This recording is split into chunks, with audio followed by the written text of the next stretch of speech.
Sentiment కూడా అయ్యొచ్చు కదా. మరి ఇవంతా డెస్టినీ ప్రకారమే సమాజంలో కూడా జరుగుతుంటుంది. సో దాని ప్రభావాలు ఇంకొంతమంది కూడా సమాజం చూడండి. ఇప్పుడు విజయ్ గారు వినండి, నేను ఒకటి అడగాలనుకుంటున్నా. తమిళనాడులో ఇప్పుడు విజయ్ గారు బయటకు వచ్చారు. విజయ్ గారు బయటకు వచ్చి రేపు అధికారంలో కూడా వచ్చే అవకాశం కూడా ఉంది. కరెక్ట్ గా ఇలా చాలా జరుగుతాయి. మాట్లాడతా హైలైట్ అవుతున్నావు. కరెక్ట్, వాస్తవం అండి అది. వాస్తవం. షష్టగ్రహ కూటమి వల్ల జరుగుతాయి.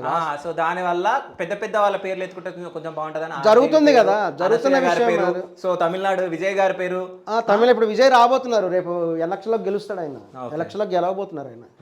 బలమైనటువంటి వ్యక్తిగా ఏర్పడతారు రాజకీయాల్లో ఖచ్చితంగా. సరే, ఫ్యూచర్ శర్మ గారి ఫ్యూచర్ ఎట్లా ఉండబోతుంది? ఏది మీ ఫ్యూచర్? శర్మ గారి ఫ్యూచర్ అంటే మనకి ఏది రాసి పెట్టి ఉంటే అది జరుగుతుందని నేను నమ్ముతాను. నేను కొన్ని చెప్పలేను కదా. అవును, అందరికీ చెప్తానండి. చూసుకోలేదా? అట్లా కాదండి, ఆయన ఒక సెలబ్రిటీ కాబట్టి అవకాశాలు ఉన్నాయి. మీరు కూడా సెలబ్రిటీ అయ్యారండి. నేను కూడా అదే అంటున్నారు వాళ్ళు. బిగ్ బాస్ 10కి మీరు వెళ్తున్నారు అన్నారు. బిగ్ బాస్ 10 త్వరలో మీరు, ఎందుకంటే చాలా మంది చూడండి, చాలా మంది ఫోన్ చేశారు, చెప్తున్నారు కూడా. బయట తిరుగుతున్నారా మీరు? ఎట్లా వచ్చి బయట రావడం జరిగింది. చాలా మంది కూడా చెప్తున్నారు చూడండి.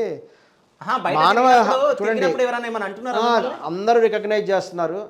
చాలా మంది గుర్తుపట్టి సపోర్ట్ కూడా చేస్తున్నారు. మీరు చాలా చక్కగా పద్ధతిగా మాట్లాడారు.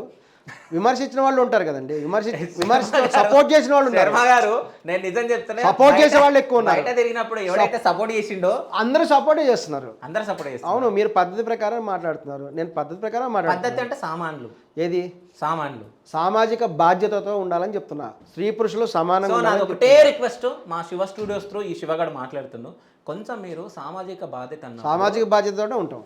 ఖచ్చితంగా కూడా ఉంటాను. పూర్తిగా 100% చట్టబద్ధంగానే ఉంటాను. నేను ఇప్పుడు కూడా అదే చెప్తున్నాను. కేవలము ఒక వ్యక్తిని టార్గెట్ చేసుకొని, ఎందుకంటే కొన్ని వేల మంది సెలబ్రిటీస్ ఉన్నారు. పాపం క్యూట్ అనసూయ గారిని మాత్రమే ఎందుకు టార్గెట్ చేస్తున్నారు? అవేం తప్పు చేస్తారు. క్యూట్ అంటే ఏంటండి? క్యూట్ అంటే ముచ్చటగా ఉండటం, చక్కగా ఉండటం అని రకరకాల మీనింగ్స్ ఉంటాయి. తనకు తనే చెప్పుకుంది కదా, నేను క్యూట్ అనసూయని అని చెప్పేసి. అభిమానులు ఉంటారండి. సరే, మిమ్మల్ని ఏమని పిలవచ్చు? నేను ఇప్పుడే చెప్పలేను, త్వరలో చెప్తా. ఇంకా సరే, థ్యాంక్ యూ సో మచ్.